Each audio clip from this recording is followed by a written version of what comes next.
कोई आम चुनाव नहीं है। यह चुनाव आपके अगले 5 साल के भविष्य को तय करेगा। यह चुनाव आपको बताएगा कि आप अगले 5 साल किस ओर जाना चाहते हैं। यहां पर चुनाव दो विचारधाराओं के बीच में लड़ा जा रहा है, एक कांग्रेस और एक भारतीय जनता पार्टी। यह आपने तय करना है कि आपने कांग्रेस के उम्मीदवार को वोट डालना है या भारतीय जनता पार्टी के उम्मीदवार को वोट डालना है। यह आपने डिसाइड करना है कि हमने वोट अपने बच्चे को डालना है, अपने बेटे को डालना है, भतीजे को डालना है, भाई को डालना है, या एक पठानकोटिया जो पठानकोट में रहता है, पठानकोट में खाता है, पठानकोट में सोता है, उसको डालना है। बड़ी सीधी सी बात आपको मैं पूछना चाहता हूं, आप मुझे अपने सच्चे मन से बताइए कि हक अपने का बनता है कि पराये का बनता है? अपने का बनता है कि नहीं? अपना जैसा मर्जी हो, लेकिन अपना अपना होता है, वो पराया है, आपका नहीं है। बड़े साल राज कर लिया उन्होंने इस देश के ऊपर। अक्सर लोग बाहर से आते रहे राज करने के लिए, मुगल आए, फरंगी आए कि नहीं आए? फिरंगी मैं बोल रहा हूं अंग्रेजों को, उन्होंने राज किया कि नहीं किया? किस तरीके से हमारे लोगों के ऊपर उन्होंने अत्याचार किए। लेकिन समय बदला, लोगों की सोच बदली, लोगों ने फैसले लिए, इकट्ठे होकर के उन्होंने एक क्रांति पैदा की, जिससे एक आंदोलन खड़ा हुआ और मुगल भी चले गए और फरंगी भी चले गए। राज तो उन्होंने किया, लेकिन जैसे जागृति आई, लोगों ने उनको भगा दिया। इसी तरीके से कांग्रेस के जो प्रत्याशी पिछले 35-40 साल से हमारे नूरपुर के वासियों के ऊपर राज करते रहे 50 साल, लेकिन अब नूरपुर के लोग सब कुछ जान चुके हैं। हमारे कैंडिडेट अगले कांग्रेस के होंगे तो वो भी नूरपुर का बाशिंदा होना चाहिए, और भारतीय जनता पार्टी का कोई कैंडिडेट हो तो वो भी नूरपुर का होना चाहिए। हमें ये कतई भी बर्दाश्त नहीं है कि पठानकोट का आदमी यहां पर आकर के राज करे। आपको मंजूर है क्या? जो आदमी पठानकोट में सोता है, आप बताओ आपका कैसा होगा? हम किसी घर में चले जाते हैं कहीं पर शादी विवाह में, तो वो बोलते हैं कि रात को रुक जाओ, हम बोलते नहीं घर ही जाना। बोलते कि नहीं बोलते? क्यों बोलते हैं? हमें अपना घर, अपना बिस्तर, उसमें आनंद आता है, सुकून आता है। इनका यहां पर दिल ही नहीं है, इनका दिल पठानकोट में, घर पठानकोट में। ये हमारे कहां होंगे? कभी नहीं होंगे। इसलिए सबसे पहले कांग्रेस के लोग हों या बीजेपी के लोग हों, आप सभी ने सबसे पहले यह फैसला करना है कि हमने अपने आदमी को इस बार जिताना है, हमारा अपना बेटा है, और ऐसा व्यक्ति जो जमीन से जुड़ा हुआ व्यक्ति है, जिसने गरीबी देखी है, जो हम सबके बीच में पला बड़ा हुआ है, ऐसे व्यक्ति को हमने वोट करना है। और भारतीय जनता पार्टी और कांग्रेस की बात करूं तो मैं थोड़ी सी उस पर भी चर्चा करूंगा।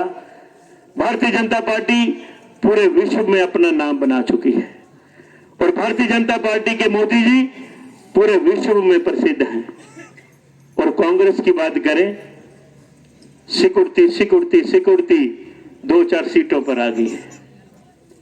ये कांग्रेस के लोगों की सोच देखो, एक तरफ मोदी जी जिनका गुणगान सारी दुनिया करती है, और दूसरी तरफ कांग्रेस के लोग जो आटे को लीटर में तोल रहे हैं, जो लोग बोलते हैं एक तरफ से आलू डालो, दूसरी तरफ से सोना निकलेगा।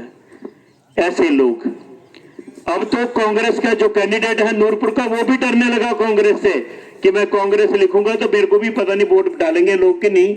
उसने जितने वोट लगाए हैं, एक भी बोर्ड के ऊपर कांग्रेस से शब्द नहीं लिखा। वो खुद डर रहा है कांग्रेस से।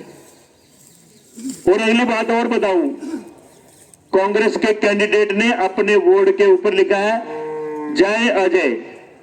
देखा आपने? मेरे को बताओ कि जय किसको करते हैं हम? भगवान को करते हैं, माता दुर्गा की करते हैं, शक्ति की करते हैं जय। उन्होंने नकल की भारतीय जनता पार्टी की, कि भारतीय जनता पार्टी वाले लिखते हैं कि जय भाजपा तय भाजपा। भाजपा वालों ने जय भाजपा क्यों लिखा? इसलिए लिखा क्योंकि भारतीय जनता पार्टी ने हमारी रक्षा की, भारतीय जनता पार्टी ने लोगों के अंदर एक उम्मीद पैदा की, भारतीय जनता पार्टी ने जो देश के अंदर बिखराव पैदा करने वाली जो शक्तियां थी उनको मरोड़ कर रख दिया, खत्म कर दिया।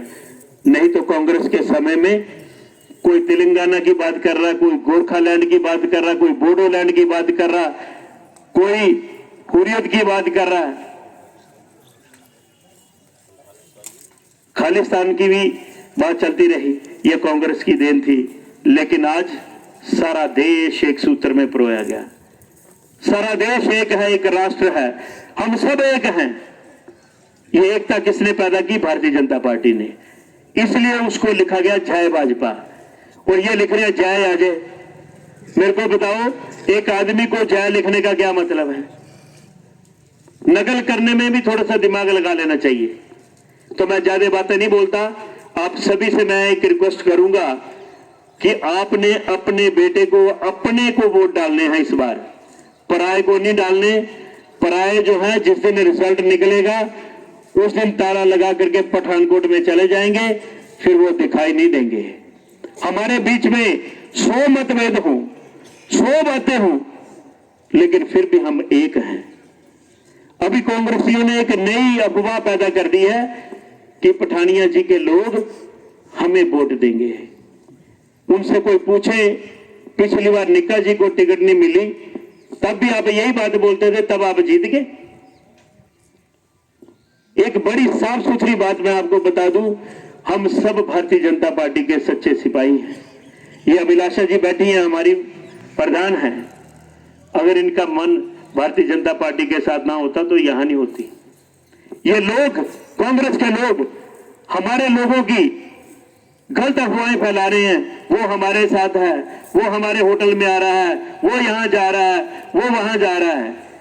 ये सारी बातें उस दिन खत्म हो जाएंगी जिस दिन नतीजा निकलेगा। लोगों ने मन बना लिया हुआ है कि हमने इस बार नूरपुर से ठाकुर रणवीर सिंह निक्का जी को अपना विधायक बनाना है। क्या ये सच है कि नहीं? और हम सब मिलकर के इस बट वृक्ष के नीचे, ये पवित्र स्थान है, बट वृक्ष और साथ में तालाब, ये पीर बाबा का अखाड़ा भी है यहाँ पर, जहां पर हम सभी इकट्ठे हुए हैं। ये बड़ी पवित्र धरती है। और सब मिलकर के एक संकल्प लें कि हमने इस बार वोट जो देना है केवल और केवल ठाकुर रणवीर सिंह निक्का को देना है। एक बार हाथ खड़े करके आप संकल्प के साथ इस बात को बोलेंगे कि हमने सभी ने इस बार वोट ठाकुर रणवीर सिंह निक्का को देना है। धन्यवाद। तो इससे